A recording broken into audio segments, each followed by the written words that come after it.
Mbak Bella tadi menarik sekali. Apakah menurut Mbak Bella ada nuansa kalau ini misalnya melibatkan IMF, Bank Dunia, voting power itu juga akan kebawa dalam proses pengambilan keputusan di WHO. Karena salah satu kritik terhadap IMF dan Bank Dunia mekanisme pengambilan keputusannya itu based on voting power. Apakah model begini juga bisa terjadi di WHO?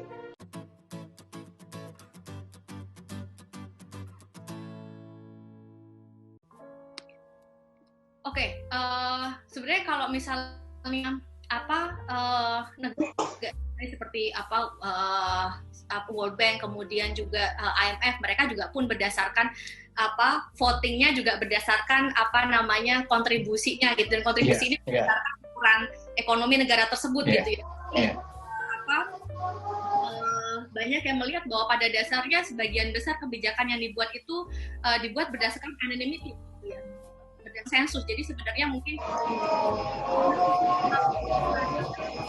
berpengaruh, tetapi di banyak hal sebenarnya itu kurang gitu. Bu Ratih mungkin bisa menambahkan terutama bagaimana kita menarik diplomasi bencana ini juga pengamatan Bu Ratih, apakah Indonesia juga bisa mengkapitalisasi bencana ini? Bu Ratih kan riset tentang Aceh dulu, bagaimana Aceh dikapitalisasi sedemikian rupa menjadi modal oleh Indonesia. Apakah dalam COVID ini track yang sama bisa dilakukan? Terima kasih. Ya, mungkin sebelum ke pertanyaan Pak Ade atau statement Pak Ade tadi tentang bantuan, apakah kemudian aspek kondisionalitas itu penting untuk menjadi pertimbangan satu negara menerima bantuan dari manapun ya, termasuk dari lembaga internasional atau negara asing. Kalau saya melihat sekarang sih sepertinya itu tidak menjadi urgent, karena fenomena ini kan sudah membuat banyak negara merasakan dampak dan mempertimbangkan jangka panjangnya. Saya melihat bahwa pasti prioritas utama adalah bagaimana segera menurunkan kurva pertumbuhan penyebaran. Itu jadi prioritas. Kalau perlu dengan menerima bantuan asing. Karena kasus ini juga nampak ketika beberapa negara Eropa itu kan kemudian menerima bantuan banyak dari Cina. Dan ketika ditanya apakah tidak khawatir Anda akan menjadi bagian dari misi besar Cina, itu kan kemudian itu tidak lagi esensial untuk dibicarakan saat ini, karena yang penting segera bisa teratasi. Jadi untuk periode saat ini kayak bantuan asing menjadi sesuatu yang dianggap prioritas dengan sedikit mengesampingkan pada konsekuensi politik di balik bantuan itu. Nah, kalau tadi melanjutkan yang Pak Ade, apakah kita bisa melakukan sesuatu dengan mengkapitalisasi bencana? Kalau saya melihat perkembangan yang terjadi di Indonesia, yang menarik di Indonesia sekarang ini adalah bagaimana modal sosial bergerak. Ketika kita membatasi mobilitas, termasuk dengan bahwa luasnya penyebaran ini membuat beberapa sumber dari bantuan yang mungkin membantu kita menyelesaikan itu agak terhambat, kita melihat bahwa modal sosial kita itu bergerak dengan lebih cepat. Artinya ketika pemerintah masih tersandung pada aspek waktu yang sangat birokratis, sources yang sangat terbatas, masyarakat kita itu bergerak lebih dulu untuk menyelesaikan problem-problem yang mungkin dimulai hanya dari lingkungan sekitarnya. Artinya ini menjadi sesuatu yang menarik kalau kita mau melihat apa sebenarnya yang kita temukan, yang bisa kita tunjukkan bahwa kita punya modal untuk melakukan sebuah diplomasi. Hal yang lain sebenarnya di level ASEAN saja, bagaimana Indonesia juga bisa memainkan peran yang cukup signifikan ketika dalam forum yang kemarin Bu Menlu kan kembali menyampaikan bahwa pentingnya kita membangun solidaritas untuk keluar dari problem ini bersama-sama. Dan bagaimana Presiden juga meng-highlight bahwa kita akan belajar dari Vietnam. Artinya dengan posisi Indonesia sebagai salah satu mungkin senior di ASEAN, ini bisa menjadi posisi leader untuk, karena kita tadi sebenarnya ada satu hal yang penting. Problem tentang pandemi ini kan kita seperti kehilangan leadership. Kita kehilangan siapa sebenarnya bisa dianggap atau bisa menjadi pemandu kita menyelesaikan problem ini. Semuanya sibuk dengan urusan di dalam negerinya, kemudian negara-negara yang biasanya mengambil peran menjadi leader, sekarang juga tampaknya agak berkurang. Sehingga sebenarnya di level ASEAN saja Indonesia bisa menggunakan momentum ini untuk bersama-sama membangun lagi solidaritas itu dengan memanfaatkan jejaring maupun kapasitas yang dimiliki di wilayah ASEAN sendiri untuk menyelesaikan isu tentang pandemik ini. Jadi sebenarnya mungkin blessing in disguise-nya adalah ini momentum untuk kembali menguatkan bahwa sebenarnya bisa menyelamatkan kita adalah orang terdekat kita. Dalam konteks negara, dalam hubungannya dengan relasi, ya negara yang dekat dengan kita itu adalah negara-negara di Asia Tenggara. Dan Indonesia masih punya posisi yang sangat baik dalam konteks ini. Mungkin itu Pak Ade. Bu Rati, ini ada beberapa teman yang meminta untuk bertanya di ruang chat. Saya panggil mungkin Mas siapa ini dari Lombok, Mas Umbu, silakan Mas Umbu. Ya, baik. Ya. Oke, selamat siang. Ya. Saya Umbu dari Universitas Kristen Satya Wacana di Salatiga, Pak. Di Lombok ya. Oke, silakan. Ya, Umbu. terima kasih banyak untuk presentasinya tadi bagi kedua pembicara. Saya tertarik terhadap paparan dari Bu Rati secara khusus ketika tadi coba mengangkat tentang R2P ini kira-kira bagaimana dalam kondisi atau fenomena yang sedang terjadi sekarang. Memang ketika R2P ini muncul untuk memberi dobrakan ya dan juga konstruksi gagasan yang baru bahwa mengukur kedaulatan negara dipakai dengan cara seberapa besar negara mampu menciptakan rasa aman bagi warga negaranya. Tetapi persis seperti pernyataan barusan dari Bu Rati bahwa semua negara menghadapi persoalan yang sama. Lalu siapa yang mau dilihat sebagai aktor yang bisa mengelola atau bisa mengatasi persoalan ini, persoalan yang sudah sangat mengglobal. Tapi kemudian kita menyaksikan bahwa secara multilateral ada banyak kritikan khususnya terhadap organisasi internasional seperti PBB, aktornya yang sangat dominan di sana seperti Amerika, justru dirasa sangat minim untuk menunjukkan bahwa kerangka kerjasama multilateral harus digagas. Kemudian juga berita terakhir Donald Trump menyasar WHO sebagai organisasi yang bias kepentingan Cina, tapi yang lebih menarik bagi saya adalah bahwa Amerika memberikan ancaman untuk menyetop sokongan alat kesehatan ataupun bantuan medis terhadap WHO, sehingga hal ini tentu sangat mengkhawatirkan. Nah, kemudian yang jadi pertanyaan saya adalah bagaimana kita bisa mengukur konsep R2P ini sebagai sebuah konsep yang berhasil? Apakah bencana yang sekarang memang jadi instrumen, jadi momentum untuk membuka kerjasama yang intensif seperti pernyataan Bu Rati di awal materi tadi, ataukah justru tidak ada sebuah kemajuan besar dalam kita melihat ini R2P bisa berjalan nih, karena semua orang menghadapi persoalan yang sama.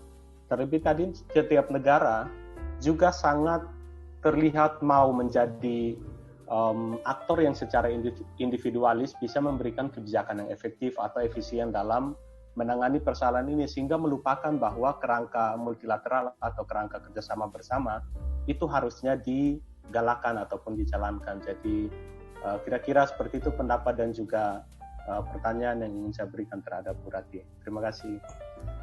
Terima kasih Mas Umbu. Ada lagi Mas Prof Tirta, mungkin ada yang japri ke Prof Tirta, silakan. Ya, baik, tadi sebentar.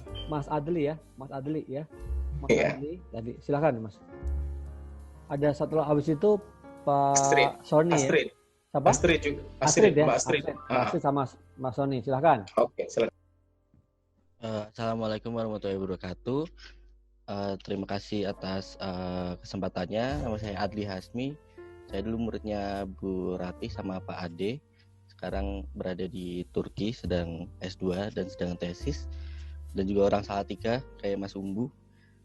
Ada hal menarik sebenarnya soal corona, terutama saat ini. Pertanyaan paling mendasar ketika kita lihat bahwa bagaimana penanganan corona di Wuhan, terutama di Cina, versus dengan Amerika yang sekarang. apakah diktatorship menjadi lebih efektif dalam penanganan saat ini melawan kita lihat bahwa banyak negara demokrasi yang justru malah disintegritas gitu loh. Sedangkan diktatorship di Cina ketika ada kasus COVID-19 ini tiba-tiba dia bisa aja langsung lockdown tanpa adanya protes banyak. Terus kemudian ada hal menarik juga tentang Uni Eropa yang dikenal dengan integritas antar solidarity yang kuat, yaitu Profesor Alberto Alemanno di suatu media mengatakan bahwa negara Uni Eropa sekarang itu harus menghandle masalahnya sendirian, yang artinya kita kembali ke pandangan realis, yaitu state as the main actor. Nah, masalahnya sekarang adalah kita kan punya regionalisme, kita punya organisasi regional yang istilahnya ada yang mengikat, ada yang tidak mengikat. Nah, pertanyaan saya sebenarnya adalah apa sih yang harus dilakukan oleh organisasi regional? Karena sekarang itu semuanya kembali ke negara masing-masing. Sedangkan kita punya juga payung besarnya gitu loh, ASEAN kah, Uni Eropa kah, dan lain-lain gitu loh. Dengan untuk tadi kita membahas tentang R2P, sebenarnya R2P juga agak blurry gitu loh, sebagai norma yang baru ada tahun 2005, terus pelaksanaannya juga tidak begitu berhasil karena di beberapa negara kayak misalkan kasusnya Suriah itu tidak bisa dilakukan. Terus kemudian itu kan juga mengusung tentang humanitarian intervention di pilar 2 dan 3-nya gitu loh. Menurut saya sih untuk kasus COVID ini R2P menurut saya tidak terlalu signifikan. Malah yang menjadi pertanyaan adalah yang pertama, apakah dictatorship dalam hal ini seperti yang dilakukan Cina itu lebih efektif menangani COVID-19 kalau kita bisa compare dengan Taiwan yang sebagai negara yang demokrasi. Kemudian yang kedua adalah peran organisasi regional yang saat ini menjadi ada tapi tidak terlalu berfungsi. Itu aja sih kalau saya bertanya kepada Bu Ratih terutama. Begitu. Terima kasih Adli. Berikutnya Mbak Astrid, silakan. Mbak Astrid ya? Oke, silakan.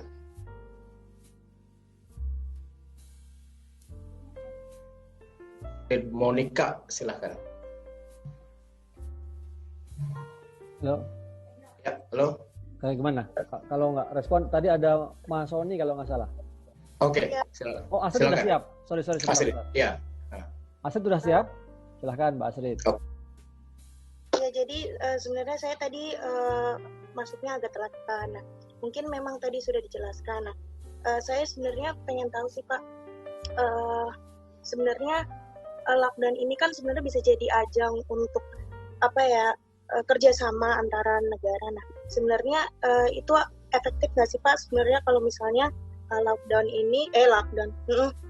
jadi pandemi ini tuh bisa jadi sarana untuk meningkatkan solidaritas dari antar negara gitu, Pak.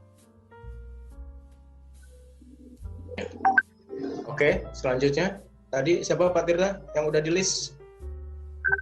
Mas Sony, ada? Ya, silakan, Mas Sony. Makasih Prof. Tirta, Pak Ade. Ya. Assalamualaikum warahmatullahi wabarakatuh. Salam. Sony Sudiar dari Universitas Mula Warman. Sebenarnya tadi saya sudah japri pertanyaan ke Prof. Tirta. Mestinya bisa dibaca aja. Biar saya baca langsung deh. Pertanyaan saya address ke Mbak Bella dan Mbak Ratih. Tadi Mbak Bella sudah banyak bercerita tentang bagaimana tata kelola global terhadap penanganan COVID-19. Nah, yang ingin saya tanyakan, apa dampak terbesar COVID-19 terhadap studi hubungan internasional? Kemudian pertanyaan keduanya, apakah studi HI bisa contribute significantly in the future dalam penanganan pencegahan pandemik serupa? Artinya kan kita sebagai ilmuwan, sebagai penstudi HI harusnya sama seperti ketika Perang Dunia Pertama, kemudian kita muncul banyak pandangan-pandangan realis maupun neorealis yang kemudian bisa mengantisipasi terjadinya perang di masa-masa mendatang. Nah, ini kan ada peristiwa yang global sekali. bagaimana kita menarik ini dalam studi HI, dan bagaimana kemudian Mbak Bella, apakah kita sebagai penstudi HI itu bisa punya kontribusi yang signifikan terhadap pencegahan penyakit-penyakit serupa. Makasih. Assalamualaikum. Waalaikumsalam. Baik, ada 4 saya kira pertanyaan, beberapanya mungkin saling terkait. Mungkin dimulai dari Bu Ratih dulu, silakan. Oke. Pertanyaannya bagus-bagus nih Pak Ade, Profesor. Jadi awal tadi saya sempat menyebutkan bahwa sepertinya pandemi ini akan mendorong kita untuk melihat ulang bagaimana tradisi kita melihat fenomena bencana terutama dalam lingkup yang lebih spesifik dalam studi HI. Tadi tentang R2P misalnya, bahwa R2P itu kan diawali ketika satu negara menutup wilayahnya untuk akses terhadap penyelamatan kemanusiaan di dalamnya. Problemnya sekarang di pandemi itu kan kita sebenarnya butuh, tapi kalau kita buka ini berarti kita memberikan memberikan potensi bagi penyebaran yang lebih besar lagi. Artinya kalau semula adalah negara harus kedaulatan itu tidak kemudian membatasi perlindungan terhadap warga negara terkait dengan isu-isu kemanusiaan, violation human rights gitu. Tapi ini kemudian situasinya menjadi sangat berbeda. Mobilitas, pergerakan orang itu akan memberi dampak terhadap peningkatan jumlah penyebaran. Jadi ini kalau menurut saya perlu kita melihat lagi bagaimana sebenarnya R2P itu digunakan untuk membaca situasi dalam pandemi ini. Mungkin kalau pakai teori assemblage ini sebenarnya kedaulatan dalam situasi pandemik ini perlu dilakukan deteritorialisasi. Ada penjelasan ulang lagi bahwa wilayah yang semula disebut sebagai kedaulatan itu terletak pada wilayah teritorial tertentu, sekarang ini teritorial bisa diakses, tapi kemudian itu akan memberikan memberikan dampak terhadap penyebaran yang lebih luas. Artinya kalau kembali ke apakah R2P itu sebagai norma bisa berhasil untuk membantu mendorong penyelesaian penyebaran pandemi ini, ya kalau melihat dari skala yang sedemikian rupa, kita harus melihat humanity first, tapi kemudian kita melihat bahwa negara harus mengambil peran yang besar dengan membuka akses yang terkontrol. Artinya saya masih mungkin di forum ini kita bisa diskusikan bersama. Tapi kalau kemudian negara seperti Indonesia sekarang ya, kita harus memaksimalkan potensi yang kita punya dengan peningkatan yang terus tumbuh sampai hari ini. Ya, responsibility itu akhirnya harus di-share, mungkin dengan lembaga-lembaga internasional, dengan negara-negara lain yang punya kapasitas untuk membantu kita. Nah, peran organisasi, tadi pertanyaan Adli, ya itu tadi, dengan keterbatasan beberapa tadi yang disebut Mbak Bella bahwa WTO itu juga punya keterbatasan adanya kontribusi dari negara anggota, kemudian bagaimana ancaman Amerika, ini kayaknya ada kecenderungan bahwa setiap negara sekarang berpikir untuk menyelamatkan diri mereka sendiri-sendiri. Artinya ini yang nanti terkait dengan pertanyaan dari Pak Sony, apa dampak terbesarnya, kita harus melihat ulang tentang realitas tantangan global di dalam situasi pandemi ini sebagai sebuah kajian yang menarik melihat bagaimana tataran governance ya terkait dengan penanganan isu tentang pandemi. Kalau pertanyaan tentang apakah diktatorship lebih berhasil dibanding demokrasi? Kalau kita melihat beberapa kejadian beberapa waktu belakangan ini, kita melihat ada Cina, kemudian Vietnam, kemudian Korea Selatan yang dianggap sudah memiliki rekod baik dalam penanganan pandemi. Apakah itu terkait dengan diktatorship? Mungkin bukan diktatorship ya, tetapi bagaimana efektivitas negara memaksimalkan kapasitas dia untuk mengambil keputusan dengan cepat, kemudian menegakkan keputusan itu melalui tindakan-tindakan operasional yang terukur di lapangan, dan mereka tegas terkait dengan mungkin reward dan punishment yang diberikan pada masyarakat. Mungkin tidak lebih ke diktatorship, tapi lebih kepada efisien, tidak kemampuan pemerintah untuk menggerakkan kapasitasnya untuk melakukan tindakan tindakan yang efektif mencegah penyebarannya. Mungkin itu dulu. Saya juga ingin mendengar mungkin komentar dari teman-teman yang lain yang ada di sini, Pak Tirta dan Pak Ade. Ya, baik, terima kasih. Ya, ini luar biasa. Tentu kita kalau berdiskusi kan nggak pernah habis ya. Tentu tidak terasa, ini sudah pukul 12 nih, lebih 01 ya, 1,5 jam kita sudah berdiskusi, sharing. Tentu teman-teman, diskusi ini untuk memperkaya pemahaman kita. Ini saya melihat banyak sekali kawan-kawan di sini dari berbagai macam disiplin ilmu ya, walaupun tidak hanya HI ya. Kalau boleh saya catatkan per detik ini menurun sedikit partisipannya 155, mungkin udah ada yang keluar. Paling tidak ada 15 institusi ya. Saya tidak melihat lagi di dalam institusi itu ada berapa jurusan gitu ya. Boleh saya sebutin salah satu, misalnya ada BINUS, ada UMY, ada UGM, UNCEN, UNRAM, USTJ, dari KSP tadi ada ya, mungkin itu alumni UMY juga. Dari media ada iNews tadi, ada saya lihat di sini, mungkin alumni UMY juga. Dari BUMN ada Kang Yana nih, UMY juga ya. Ada Unmul, ada Pak Dir, Pak Kasan dari Kemenlu, ada UPN Veteran Jakarta, ada juga yang dari Taiwan, mungkin tadi dari UMY juga. Tapi yang menarik ada dari Australia, dari Western Australia, Mbak Ratih tadi, dan juga kawan kami dari BINUS, Pak Wisnu yang ada di Ohio, Amerika. Apa yang ingin saya sampaikan, bahwa diskusi ini sudah menarik banyak orang, minat orang, dan awareness itu yang perlu kita munculkan saat ini. Dan bidangnya macam-macam ini. Ada tadi teman-teman komunikasi, ada teman-teman dari IT. Nah justru mungkin suatu saat kita akan mendiskusikan itu secara multidisiplin ya, antara HI, mungkin politik, hukum, IT, dan lain-lain. Ini yang menarik. Mungkin saya tidak bisa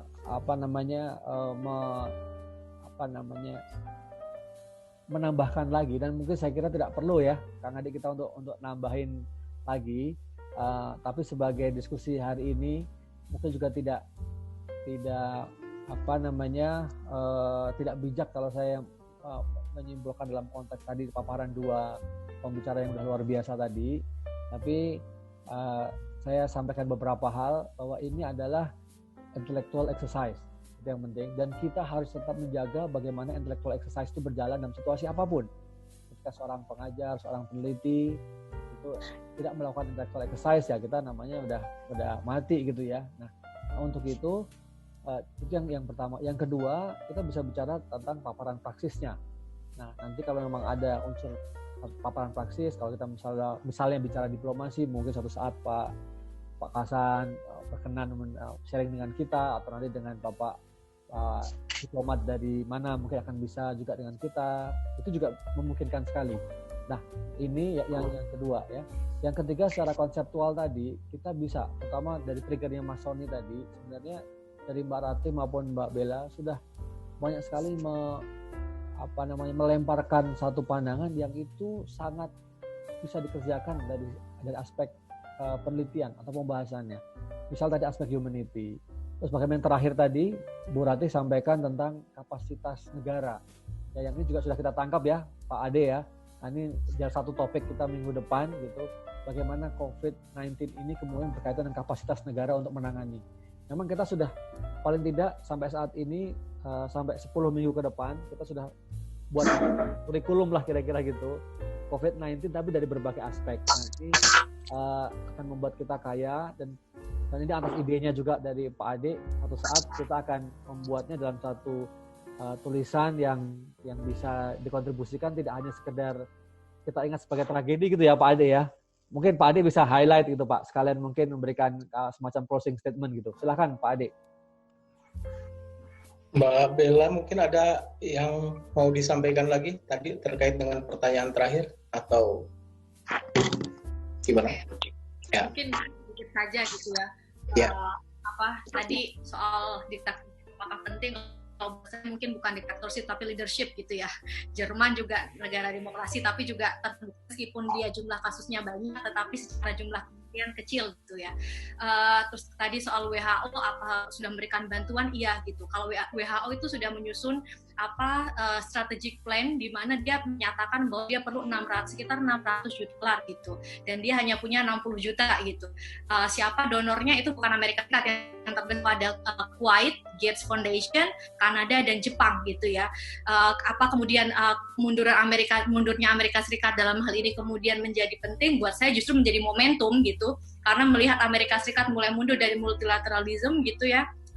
Kita bisa menjadikan momentum untuk kemudian bagi negara-negara yang lainnya berkontribusi gitu. Terakhir untuk dampaknya bagi studi HI, kemarin mengutip di satu kajian dari rekan Globe kami.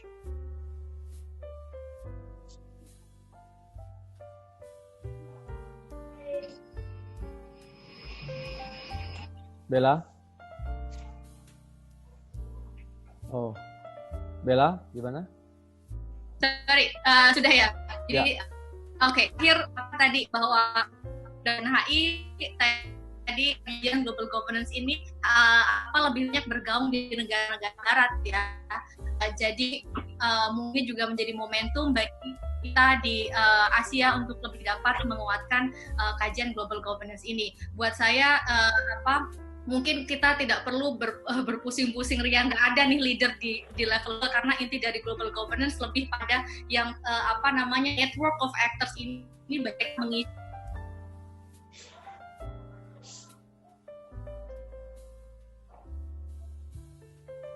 Ya, mungkin sedikit kendala teknis ya. Bella? Okay. Baik, mungkin poin-poin pentingnya sudah kita dapatkan. Nanti kalau Mbak Bella bisa join lagi sebelum kita closing, kita bisa kasih kesempatan lagi. Tapi saya persilahkan nih Kang Ade untuk kemudian sharing closingnya sebelum kita tutup bersama-sama. Silakan. Baik teman-teman, Prof. Tirta dan teman-teman semua, platform ini sangat, khususnya bagi saya, sangat useful. Pertama, kita bisa sharing gagasan dari BINUS tadi, menarik sekali ininya upaya-upayanya dari Mbak Bella tadi, riset-risetnya bisa kita sebar dengan cepat. Dari Bu Ratih tadi beberapa cetusan pikirannya juga, itu menurut saya sesuatu yang sangat mahal gitu. Kalau ibaratnya kalian tidak perlu key-in untuk mendapatkan ilmu seperti itu gitu. Terus yang berikutnya, saya dengan Prof. Tirta akan mengevaluasi terus platform ini dan akan terus berupaya supaya di topik-topik berikutnya kita akan tetap di jalur akademik, karena kebutuhannya adalah untuk mengkomplementasi bahan-bahan perkuliahan online yang saat ini dilakukan oleh seluruh kampus di Indonesia. Kepada Ibu Ratih dan Mbak Bella untuk speaker di sesi webinar seri 2 ini, saya mengucapkan terima kasih. Kepada teman-teman dari berbagai jalur yang sudah bersusah-susah membeli paket data juga saya mengucapkan terima kasih. Bagi BINUS yang universitas kaya yang sudah memfasilitasi webinar ini juga saya mengucapkan terima kasih. Ditunggu partisipasi teman-teman di webinar berikutnya. Kami juga terbuka untuk masukan-masukan. Oh ya, saya sama Pak Tirta sudah membuat desain. Mungkin beberapa seri webinar ini akan kita bukukan ya, dengan beberapa editing menjadi buku populer aja, supaya momentum COVID ini bisa didokumentasikan oleh komunitas HI. Masa hanya bisa didokumentasikan sebagai tragedi? Kita harus mendokumentasikan ini sebagai sesuatu yang punya influence, dan orang HI punya kontribusi untuk mendiskusikan ini di suatu era gitu. Itu Pak Tirta dari saya. Silakan Pak Tirta. Ya, baik, terima kasih teman-teman. Mbak Ade luar biasa. Ini bukti bahwa kita kalau mau punya ide, mau eksekusi, kita bisa lakukan. Sekali lagi, saya tidak berpretensi melakukan satu menyimpulkan semua ya. Tapi banyak sekali poin-poinnya yang Bapak dan rekan-rekan bisa ambil untuk mungkin kajian lebih lanjut. Tadi Bu Rati dan Bu Bella tadi kan sebagai trigger ya kan. Apalagi khususnya yang terakhir tadi Mbak Bella sampaikan kajian global governance di Asia itu kurang, sangat kurang. Jadi boleh juga skripsi atau tesis atau mungkin program doktor yang kita bimbing atau kita arahkan atau yang mau diambil oleh rekan-rekan bisa mengkaji ke arah sana. Sangat banyak sekali, sangat kaya ya global governance dengan berbagai aktor, networking, dan juga kita paling tidak bisa melihat begini dari sisi aktor, ada sisi kemudian ada sisi kepentingan, ada mungkin sisi peran, ada aspek norm tadi, pendekatannya bisa mau mempertanyakan. Tadi kan Mas Sony menarik sekali ya, apakah pandemik seperti ini kemudian menghasilkan satu buah kajian HI baru atau perspektif baru yang sama sekali beda gitu ya. Nah itu juga kajian yang perlu didalami secara mendalam. Tapi sebagai satu ide itu luar biasa.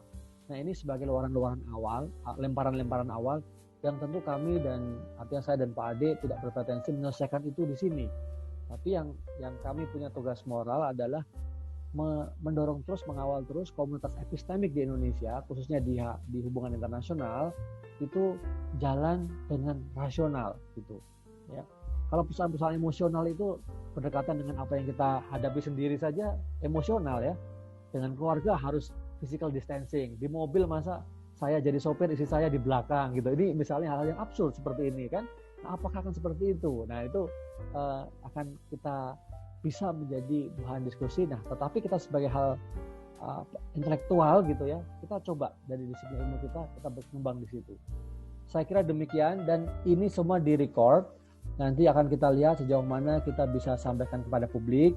Memang kita masih eksperimen ya. Jadi saya dan Kang Ade ini hati-hati ya. Nah, tadi sebenarnya saya berpikiran juga untuk akan live di YouTube gitu. Nah, mungkin di berikutnya kalau memang secara konten kita juga bisa menyampaikan dengan baik, ya, artinya dengan karena itu live berarti kita harus protokol dalam hal memberikan komentar, kemudian menyampaikan materi juga terjaga, karena tidak hanya ini soal diskusi hanya 150 orang, tapi juga menyangkut lembaga juga. Nah itu yang harus kita jaga, dan juga agar kita tetap waras gitu. Mau saya gitu, mari kita tetap waras dalam situasi seperti ini, itu penting. Makanya Kang Adi bilang ngopi dulu Prof pagi-pagi biar tetap waras, tetap sehat gitu ya. Saya kira demikian, saya tidak lagi berpanjang kata karena ini juga sudah waktunya makan siang buat Bapak Ibu teman-teman semua. Sekali lagi dari kru webinar ya, kajian hubungan internasional kerjasama antara HI UMY dan HI BINUS, kami mengucapkan terima kasih sekali. Demikian saya kira, kekurangannya kita mohon maaf. Kang Ade, ada final statement? Sudah, saya kira cukup. Ya. Terima kasih teman-teman semua. Ya, terima sukses kasih teman-teman. Mohon maaf kalau ada kekurangan. Sukses buat kita semua. Selamat berakhir pekan. Stay healthy ya. Terima kasih Bang Ade. Terima kasih. Mari semuanya. Terima kasih. Ya.